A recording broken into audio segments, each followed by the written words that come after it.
भगवान राम की मृत्यु कब हुई और कैसे हुई, यह जानने के लिए हमारे साथ बने रहें। मित्रों नमस्कार, हमारे चैनल में आपका स्वागत है। हिंदू सनातन धर्म के अधिकांश लोगों को पता नहीं है कि भगवान श्री राम की मृत्यु कैसे हुई थी। तो दोस्तों, हिंदू सनातन धर्म में जिन्हें भगवान के रूप में पूजा करते हैं, उनके विषय में थोड़ा बहुत तो जानकारी होना ही चाहिए। आप बिल्कुल चिंता मत करें, आपके लिए वह जानकारी लेकर हाजिर हूं जहां आप बड़े प्रसन्नता होंगे। तो दोस्तों, भगवान श्री कृष्ण ने भागवत गीता में ही उल्लेख किया था कि इस कलयुग में राम नाम जो भी व्यक्ति जाप करेंगे उनके मनोकामना पूरी होगी एवं जितने भी पाप कर्म किए होंगे वह सब सर्वनाश हो जाएंगे, यानी उनकी सारे पाप मुक्त हो जाएंगी और वह भगवान की भक्त बनेंगे। और यह भी उल्लेख किया गया है कि भगवान श्री राम के चरित्र जो भी व्यक्ति सुनेंगे या पढ़ेंगे उनका भी कल्याण होगा, वह भी पापों से मुक्त रहेगी और कृपा प्राप्त करेंगे।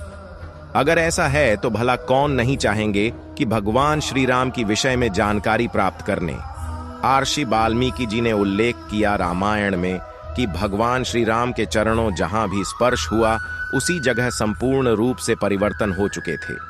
बहुत ऐसे शैतान दानव थे जो पापों से मुक्ति पा चुके थे और तो और राक्षसों का भी उद्धार हुआ था। बहुत लोगों के मुंह से आप ये भी सुनने होंगे कि यदि भाई हो तो लक्ष्मण जैसे भाई प्राप्त हो। इसका मतलब यह है कि इस ब्रह्मांड में लक्ष्मण जैसे प्रेम करने वाला बड़े भाई को और दूसरा कोई नहीं है, और ना ही कोई ऐसे प्रेम करने वाले आज तक मिले हैं। प्रभु श्री राम लक्ष्मण जी का इतना प्रेम देखकर बहुत खुश होता था।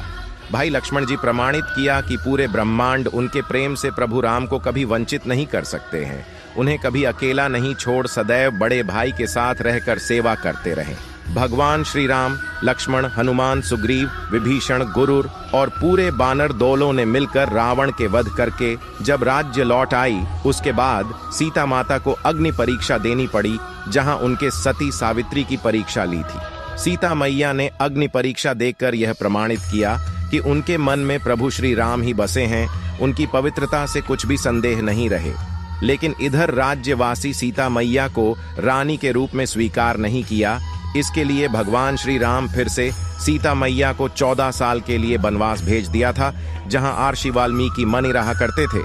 सीता माया भी उनके गुरुकुल में रहने लगे और भी राजाओं के पुत्रों शिक्षा प्राप्त करने के लिए महर्षि वाल्मीकि मुनि के पास रहते थे। कुछ दिन के बाद सीता मैया 2 संतान जन्म दिया, जिसका नाम लव और कुश है। जब लव और कुश बड़े हुए तब अपने पिता के अधिकार प्राप्त करने हेतु राज्य में आकर पिता से गुहार लगाया। उसके बाद अपने परिचय देकर प्रभु श्री राम के पास लौट आए। इधर बैकुंठ धाम यानी स्वर्ग लोक हाहाकार मचा हुआ है, क्योंकि भगवान विष्णु तो इस पृथ्वी लोक पर हैं, जिसके कारण स्वर्ग लोक में भी अंधकार छाया हुआ है भगवान विष्णु के बिना। इसलिए देवी देवताओं सभी गुहार लगाया कि हे प्रभु, आपको अपने बैकुंठ धाम पर वापस आना चाहिए। तब भगवान राम अपने निर्णय लिया कि बैकुंठ धाम पर आगमन करना आवश्यकता है। तब प्रभु श्री राम जल समाधि लेने का निर्णय लिया सरयू नदी में। जिस समय प्रभु श्री राम जल समाधि ले रहे थे, उस समय अपने सभी भक्तों वहीं खड़े थे। हनुमान, जामवंत, सुग्रीव, भरत, शत्रुघ्न आदि सभी लोग खड़े थे। श्री राम की जल समाधि लेने के बाद सभी भक्तों अपने दुख प्रकाश तो कर नहीं सके, लेकिन हनुमान प्रभु श्री राम की आज्ञा अभी भी पालन कर रहे हैं। तो दोस्तों, आप जिसे भगवान कहते हैं, उनके भला मृत्यु कैसे हो सकते हैं? वह तो भगवान है, हम सभी का पालन करता है। भगवान श्री राम अपने शरीर को जल में विलीन कर दिया और अपने वास्तविक विष्णु के रूप धारण किया और सभी भक्तों को दर्शन दिया उसी समय।